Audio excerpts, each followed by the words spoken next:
Hi, I'm Heidi Harriet. Welcome to Doggone Good Information. And welcome my co-host, Tommy Fahey. Hello, Heidi. How are you? I'm good, Tommy. I'm always glad to see you and enjoy our time on the podcast. So Likewise. yeah. I'm really kind of sad and upset right now.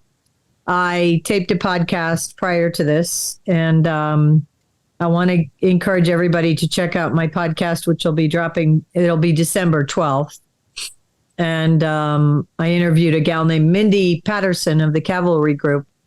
And one of the things we talked about was the story of Natural Bridge Zoo in Virginia, where animal control officers and just a variety of people went in and confiscated animals and even euthanized animals, took the phones away from the zoo staff, and just absolutely horrific. I was crying watching the video of the daughter of the owner. The owner is in the hospital. I understand he's not going to make it, which was something going on prior. And then they raid the zoo. Timing could be not coincidental. And the daughter's on video at Channel 10 in the area in Virginia, taped her.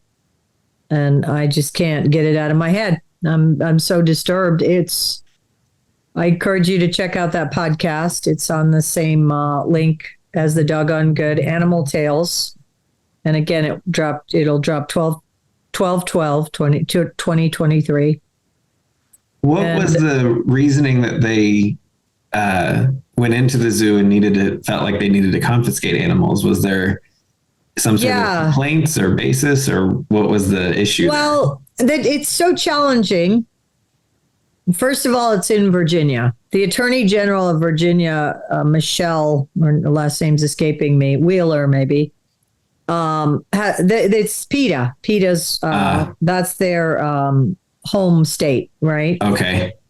So you're starting with that, and so they have a bias, and the search warrant they brought said they're investigating.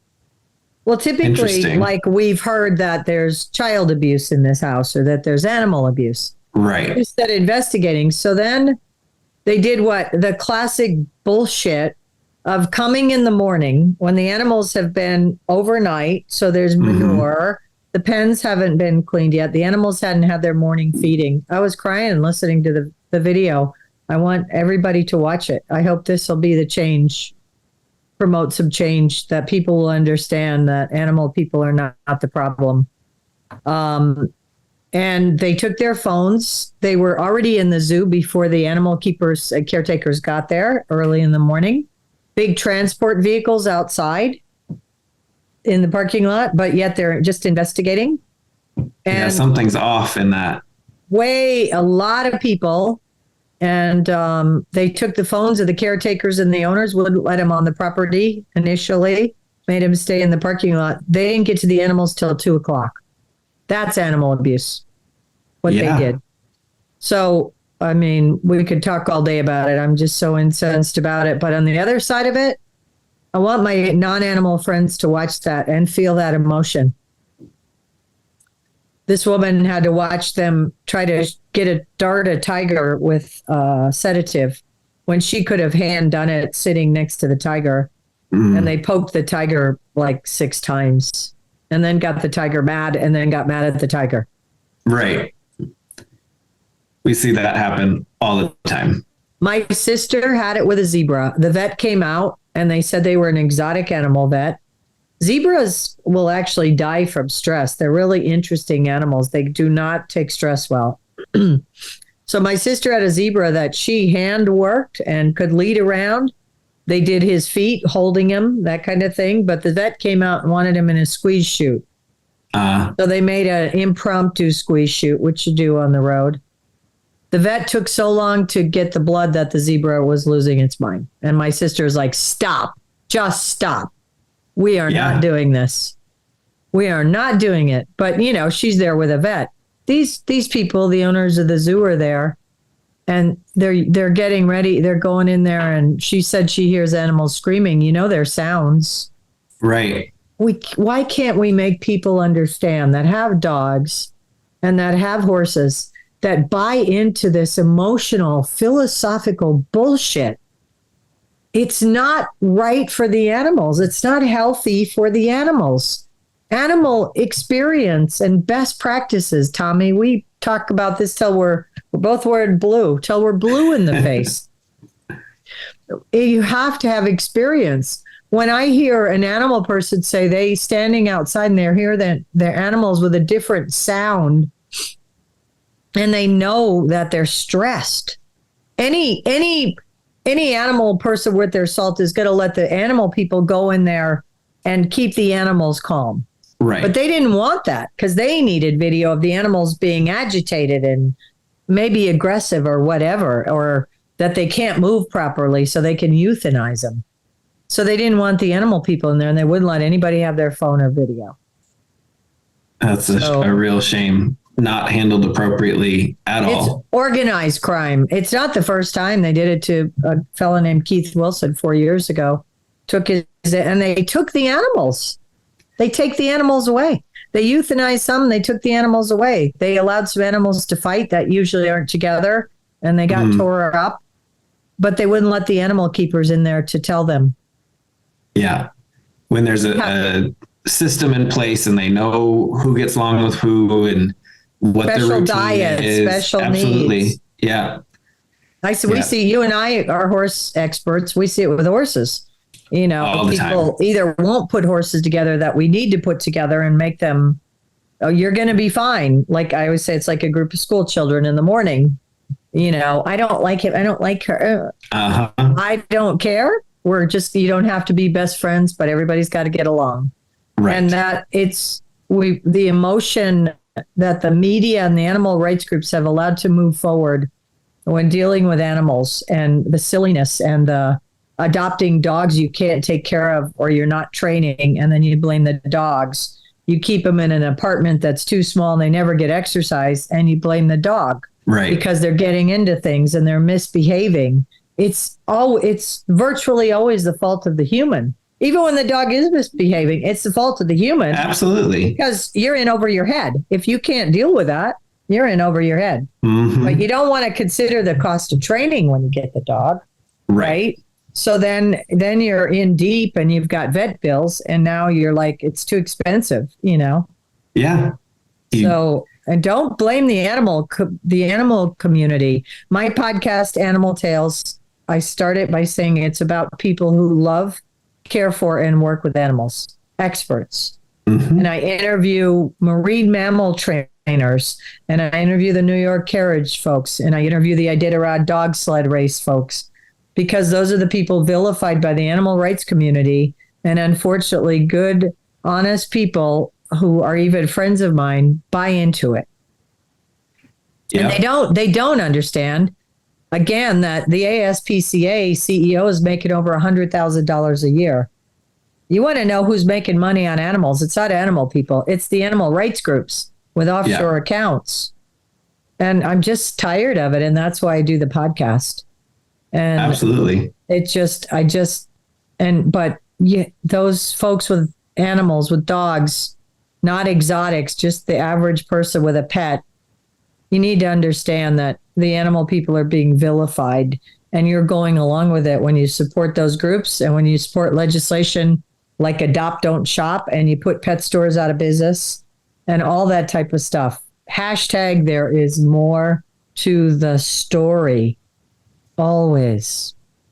Yeah, it's not so black and white simple. It's a complicated issue.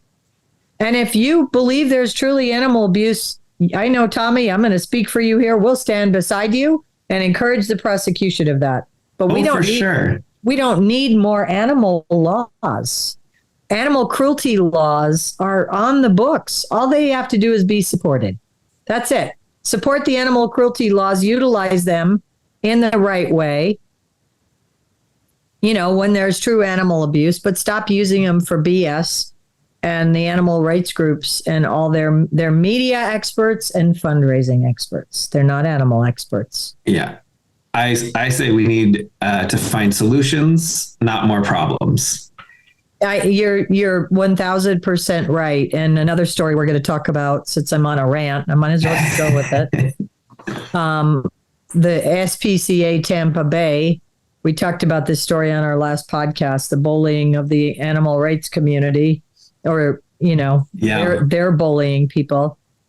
This gal tried to find a solution to the problem of there are a lot of dogs in shelters that people it's not the dog they want to take home.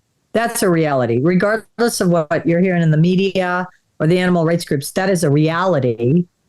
And so she started looking for solutions. Imagine solution based. And I think you say that all the time. And that's why I love having you as my co-host, because it's a dilemma. This is a dilemma.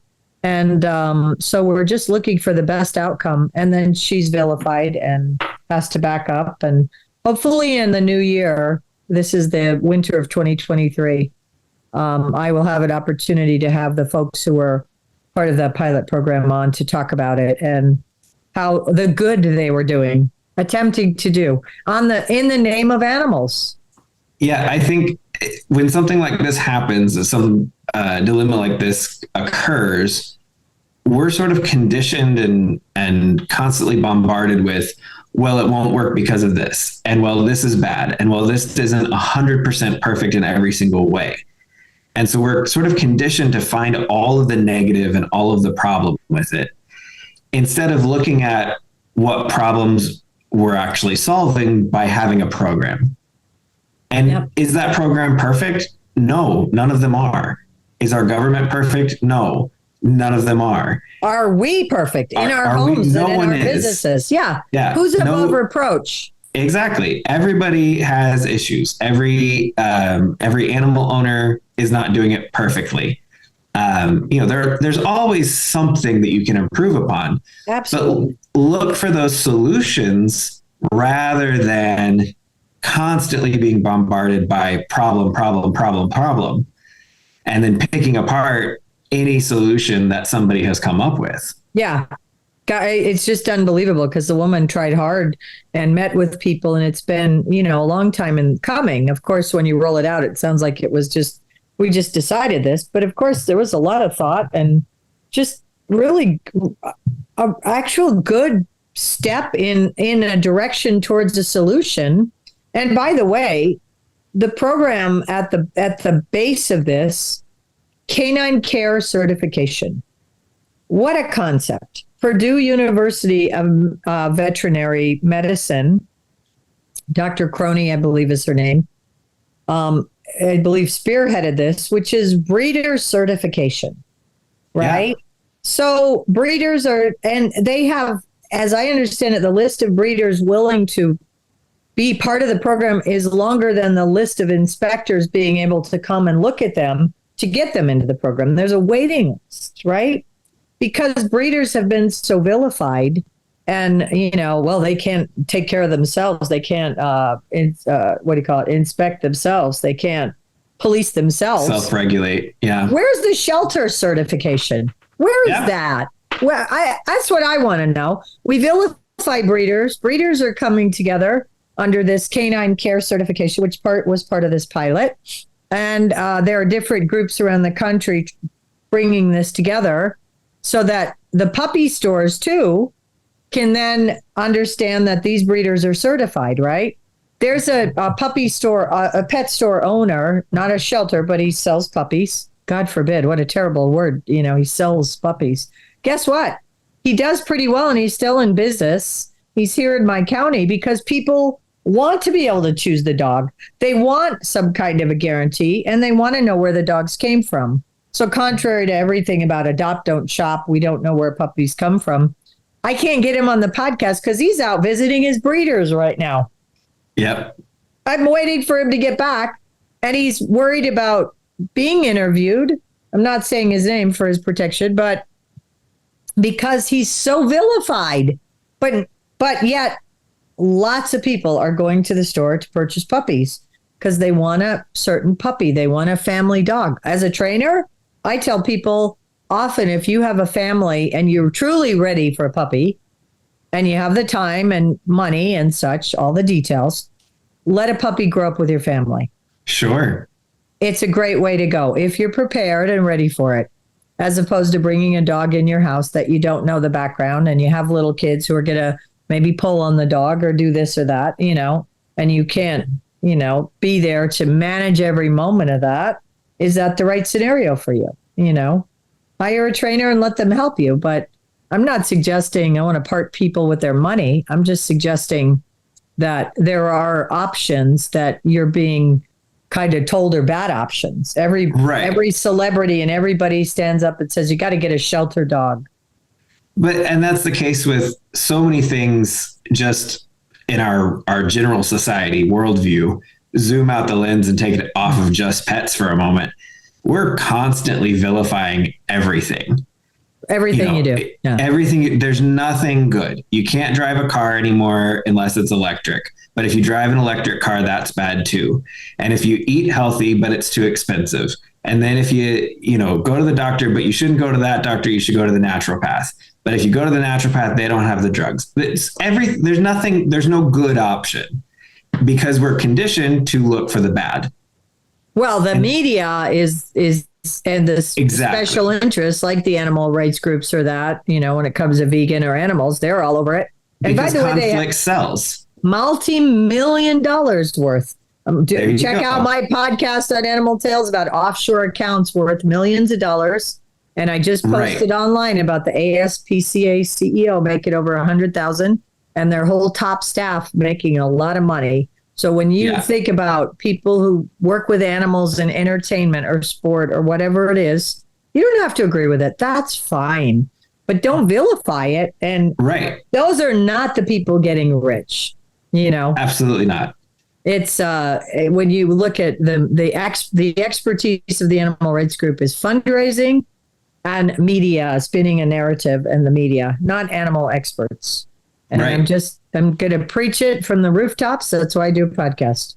Yeah. Because I all the podcasts I was coming across are all coming from the emotional, positive reinforcement only, all the stuff we talk about. Check out our other podcasts from the past, the last year. And we're very practical, common sense people. That's why I like my friend Tommy here. All right, Tommy, you have something I know you wanted to share. Tell me what. Yeah, I have a little story for you about dog training.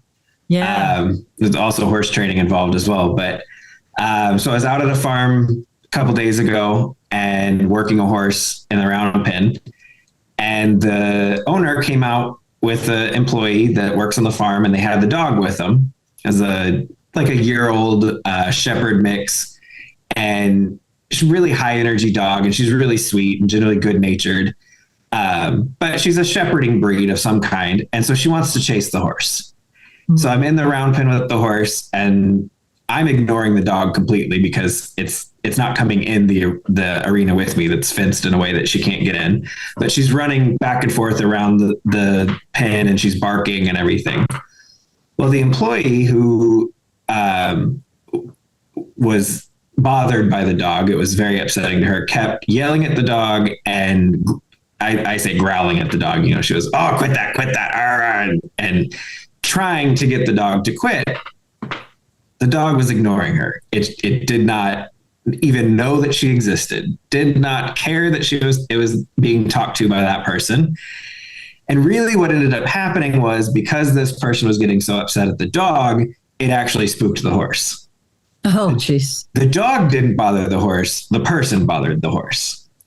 So I pulled everything up to a stop, and I said, hey, wait a second. Let's dissect this situation a little bit.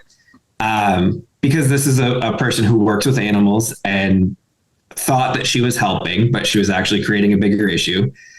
So let's just pull back here a little bit and figure out, what's the solution? Again, what's the solution for the problem? Yeah. And I said, what do you think that you are getting accomplished here? And she said, well, I've got to tell that dog, I've got to tell her that she can't do that. I said, well, yes, but what do you have other than your verbal vocal cue? What else do you have? You have no control over that animal. She's running wild right now. She's not on a leash. She's loose which is perfectly fine because she lives on that farm. well, I have to do something. I said, well, yes, you should get a hold of the dog, have a leash on it, and then you have control of the situation. Or this particular dog has a remote collar that has the vibrating and the tone and then the shock. And you have a remote for it. Well, the owner of the farm was standing there and she has the remote for the dog. And she's like, well, she should have done that. Yes, but in that scenario, the owner of the dog has control of the situation. Yeah. You are just external noise. Mm-hmm. So we had a whole conversation about animal training and what was the right choice in that particular scenario.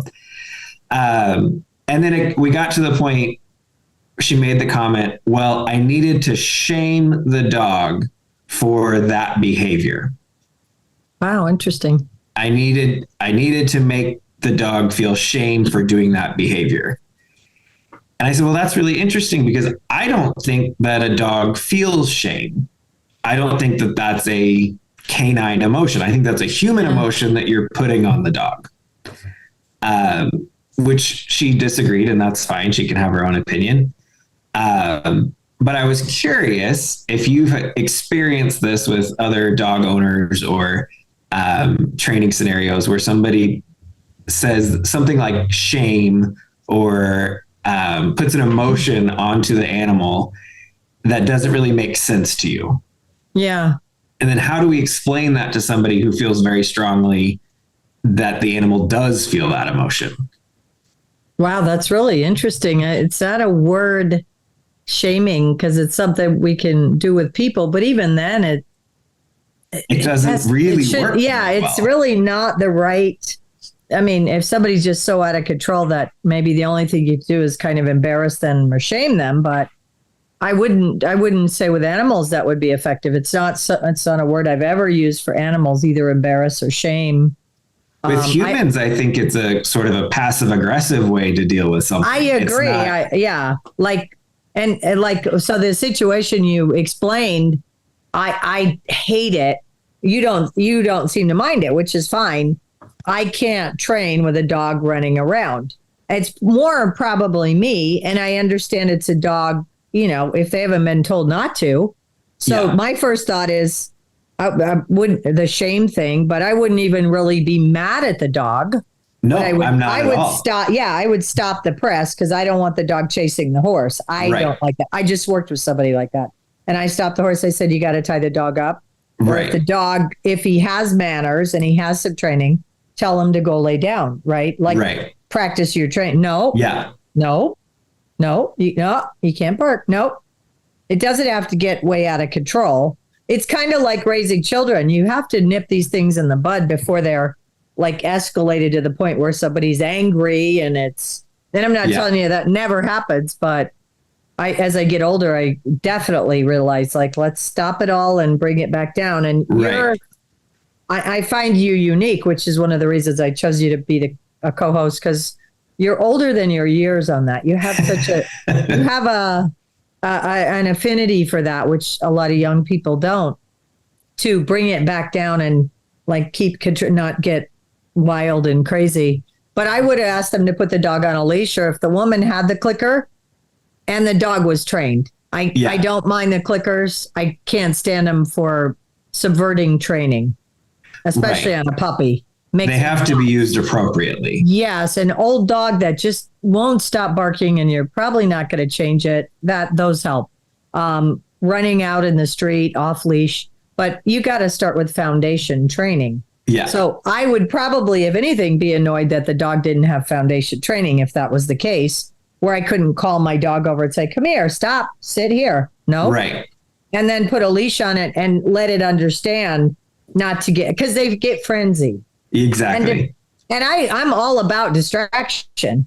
I'll be working a horse. The guy's like, I got to bring my bobcat through, or we're putting a new roof on. Yeah, bring it on. I'm like, yep, thanks for telling me, but go, let's do it.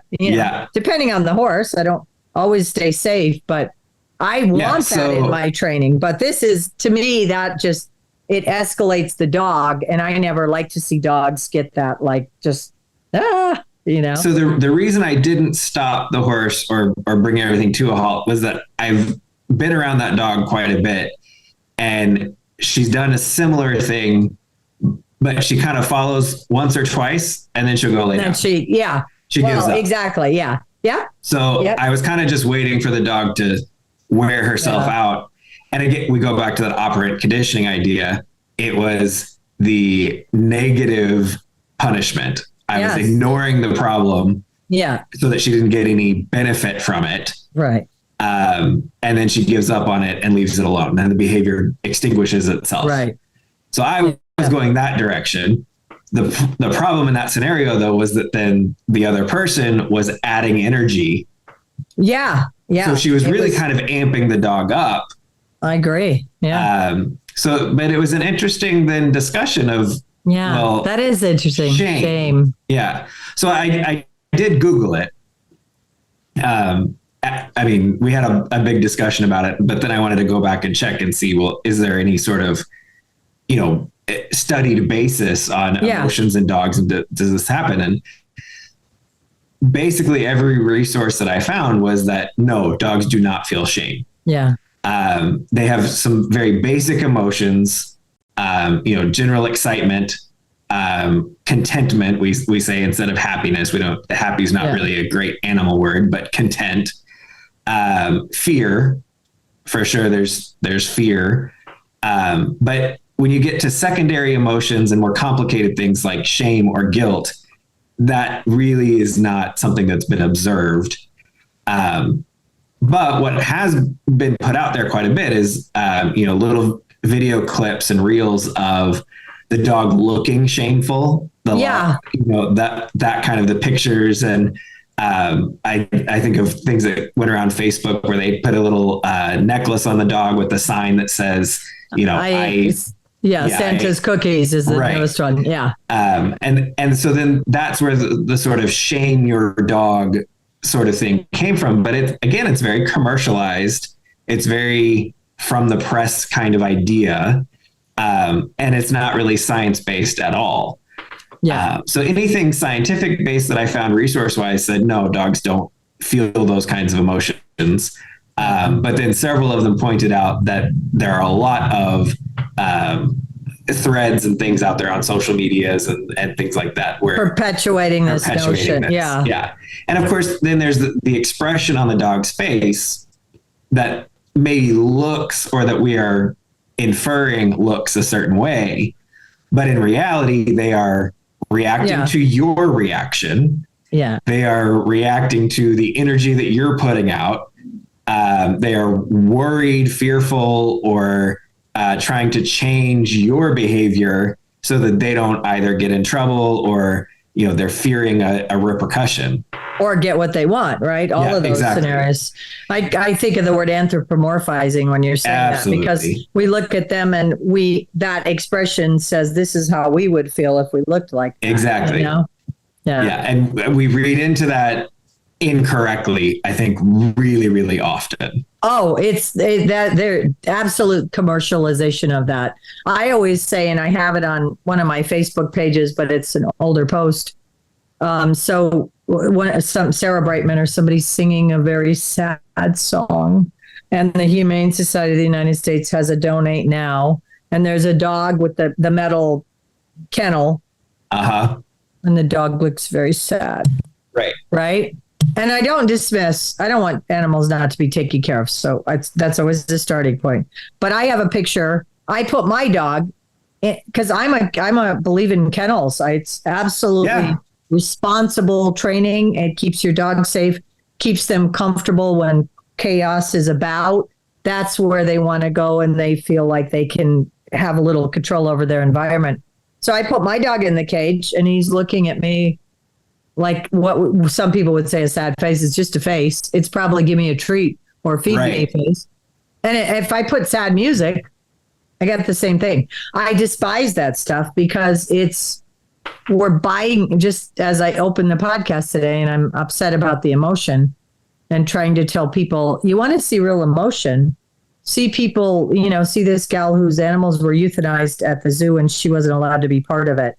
That's emotion. That's animal That's real animal emotion. This baloney with creating these commercials and vignettes and like this person decides now dogs can be shamed.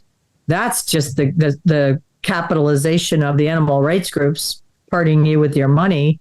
And, so it's just BS, Yes. But yeah, you got, anthropomorphizing, putting human emotion, and we just do that. How often do you or I go to a stable, because we both work with horses, and say, or someone will come and say they look sad or that kind of thing, And I always say, the animals don't overthink it. We'd be better off if we didn't, right? They don't multitask and they don't overthink it. It's Correct. Just pretty raw. It's raw instinct, and if they're very direct. Yeah, if they're a preyed upon animal, their whole job is looking around to make sure they're not get eaten that day, and then where is their food coming from? And if they're an animal that preys, they're worried about their food and maybe holding their ground in their hierarchy.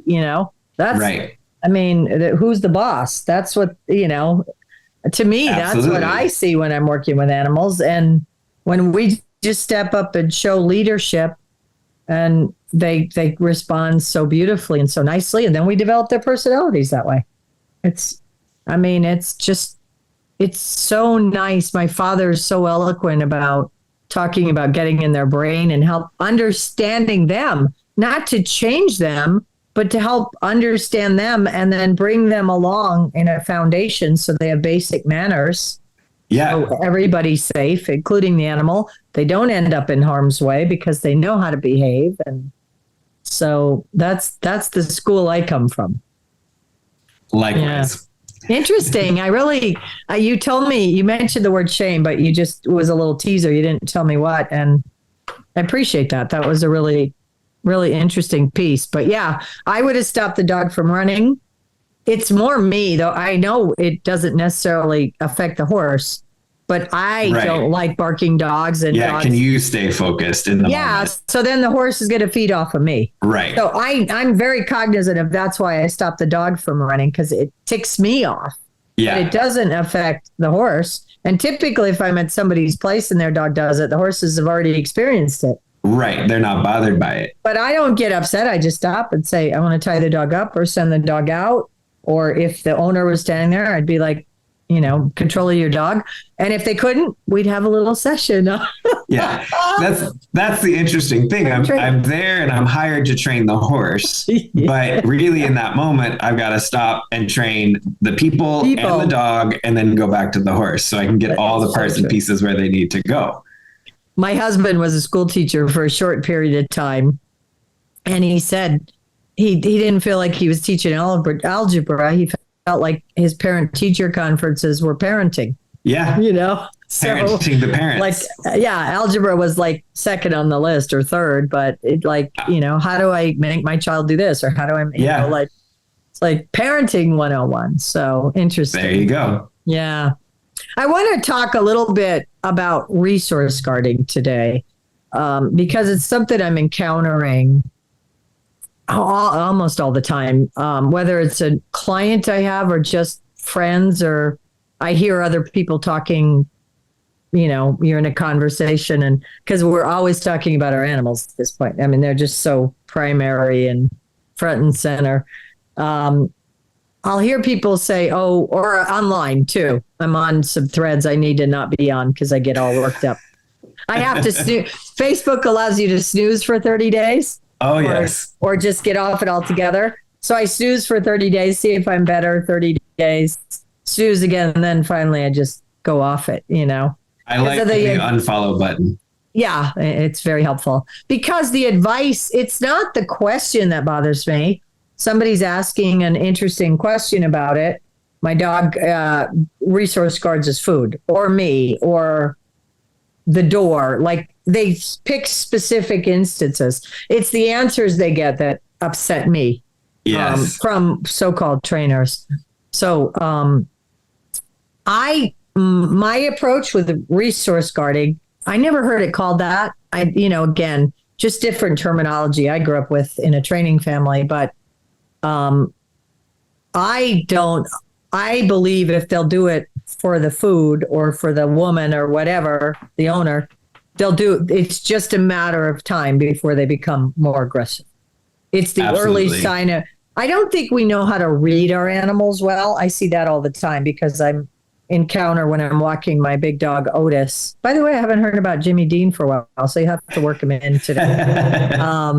Otis, the big poodle, I really get nervous walking him because people allow their dog to come over to him.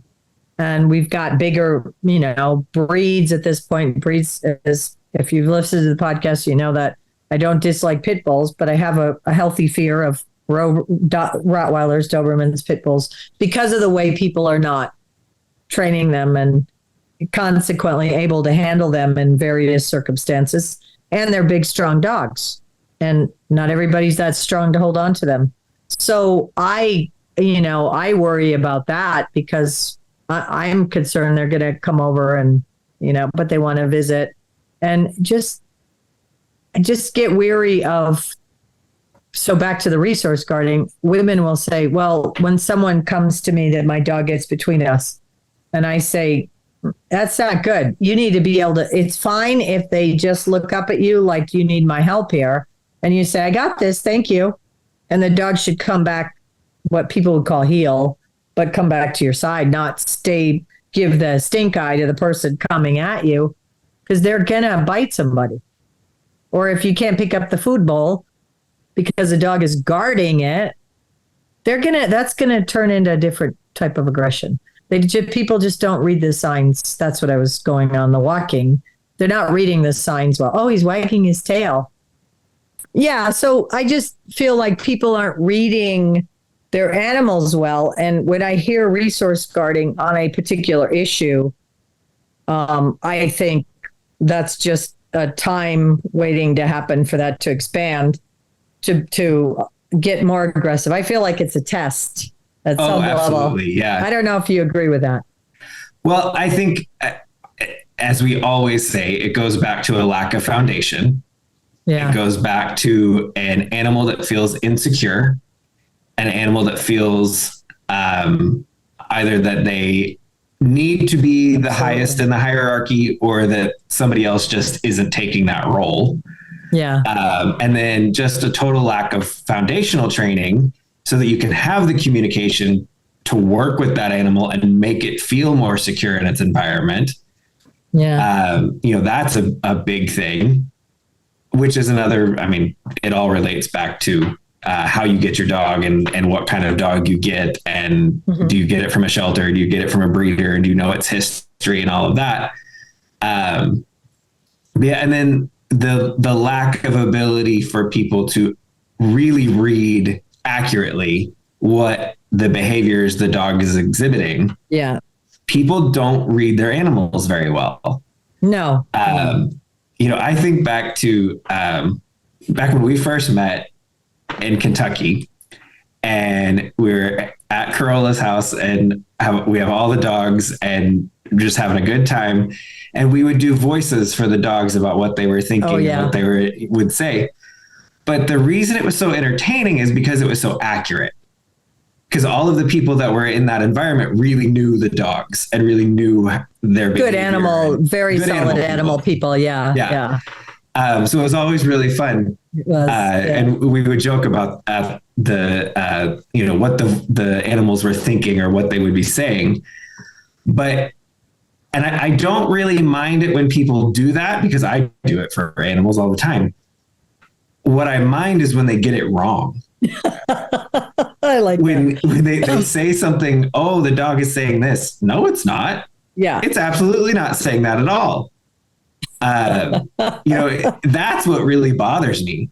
I don't mind to sort of anthropomorphize in that way if you're pretty accurate about what's actually happening in that animal's brain.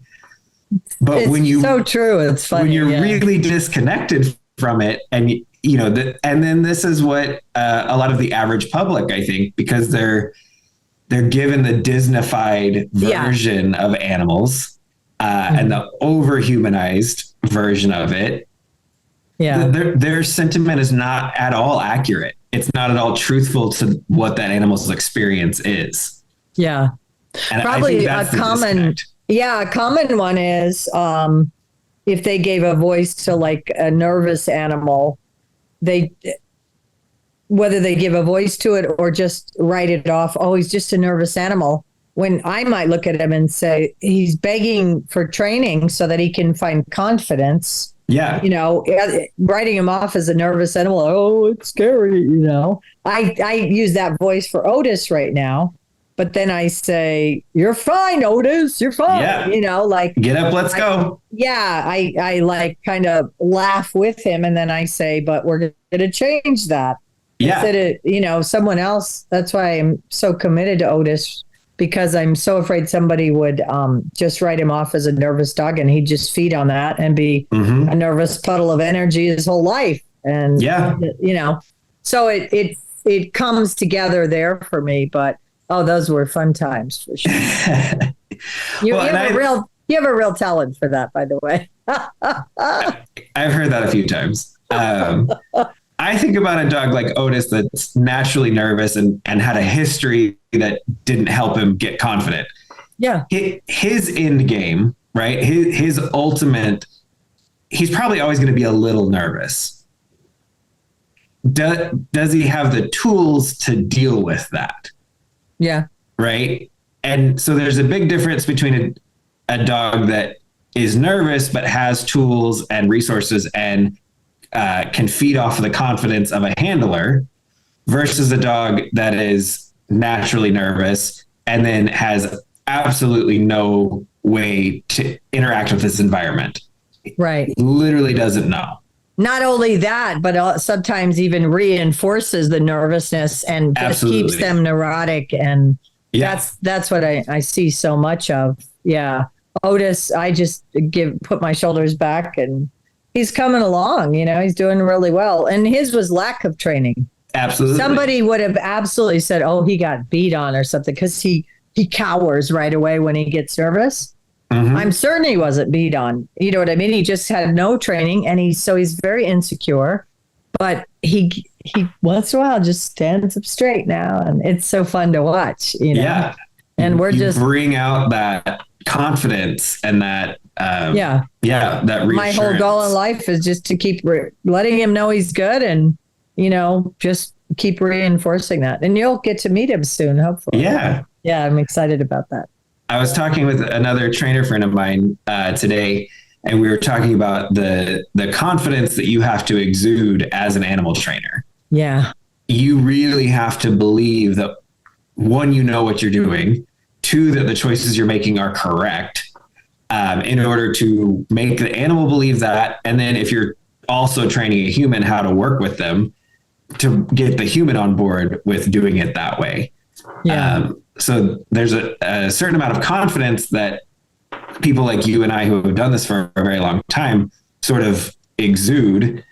And then that kind of gets us in trouble with other humans because people are backed off by that, because so many people are not confident and not reassured in of themselves. Biggest problem I have with my training clients is because the dog, when I get there, it'll stop barking or it'll like come here. If I know it knows how to come and it's playing its game, they do what I need them to do. Sometimes that helps explain to my customers, like it's put your shoulders back. Everybody's just, the narrative, I feel bad for people because it's such a mixed message. Because as we just said, the narrative is, just warm and fuzzy, and you don't want them to be submissive. That's terrible. If we want to be in charge, why can't we just all get along? Well, it just doesn't work that way. That's not how anything works. Right. But that's the current narrative. And the thing about animal training, and I don't even know if I could articulate it, and I've talked to human psychologists and psychiatrists about this because I'm so intrigued with the mind mechanism and the psychology of it. And I didn't take psychology, but I learned it from my dad in a very raw way. But the thing I find interesting is when you show leadership, it makes the animal, and even as a parent, the child, more confident. Absolutely. You don't want to be what would be the like way over the top of leadership. I can't think of the word where you're like you're smothering them with leadership, but just a solid, confident leader who's encouraging your animal just to do better and come up and setting the bar high. Right. Setting the bar high, saying, you can do this. You're going to walk by the horse. You're going to walk by this yellow raincoat and it's, it's not going to eat you. The dog, you're going to, walk through that door and it's not going to slam on you and you just keep telling them it's okay. And they start to believe it.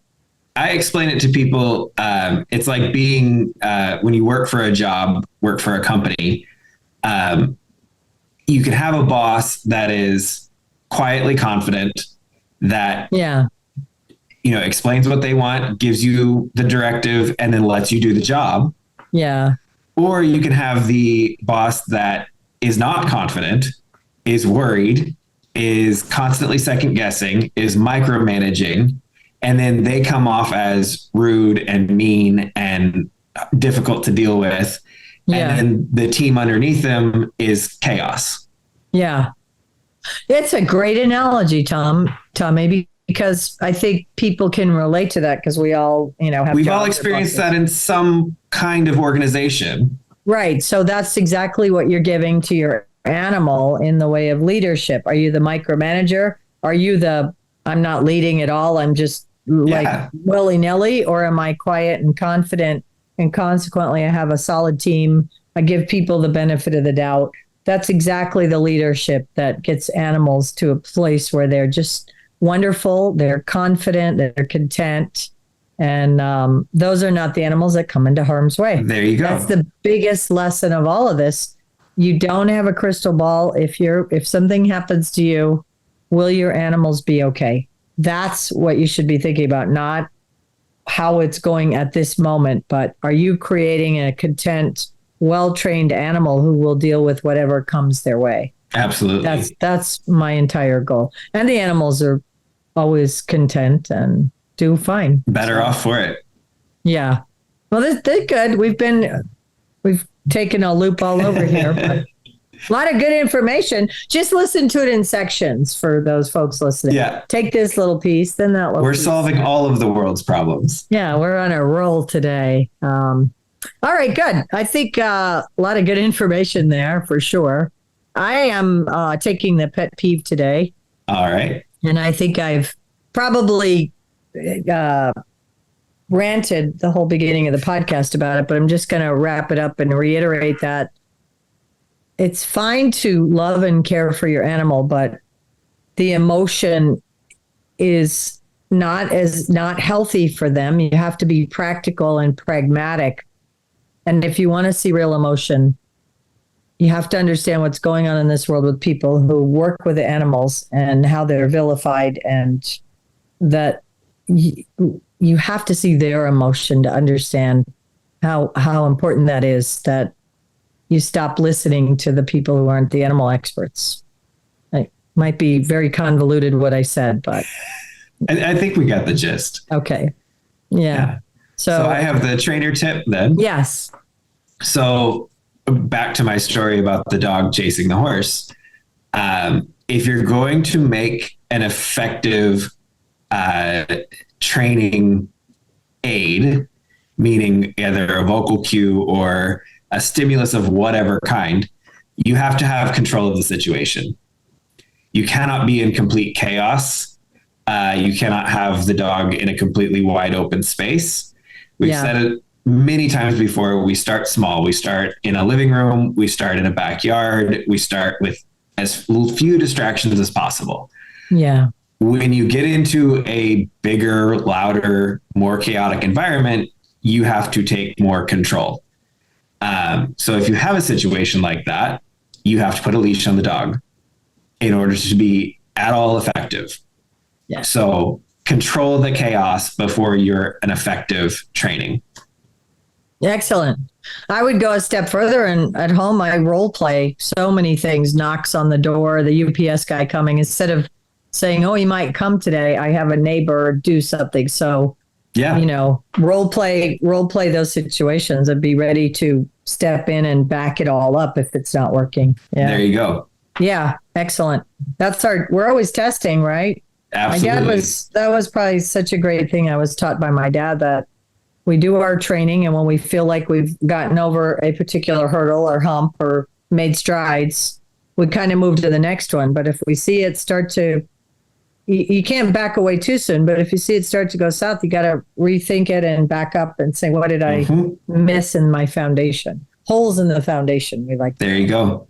Yeah. So, all right, Tommy, as always, I thank you. And again, a lot of good information here. We were just on a roll today. It's a good conversation. It was. We'll break it down. And that was the goal of this podcast. There's a lot of dog and animal podcasts out there, but they come from the very emotional narrative. And I just wanted to provide something that was more practical. And we're not telling you we have all the answers. We do. Both of us have a lifetime of experience, but what we do have is just giving you another way to think about it when the narrative is something else. And so you're not crazy to think there might be a better or another way. So that was the goal. So hopefully we're helping you with that. Find more solutions and fewer problems. There you go. Right. And so I hope you enjoyed it. Subscribe to the podcast, hit that little subscribe, rate and review the podcast, and please share it. It's important. We'd like this information to be available to more folks. So please share it with your friends. And we hope you'll join us next time for a lot more doggone good information. We have a lot more coming.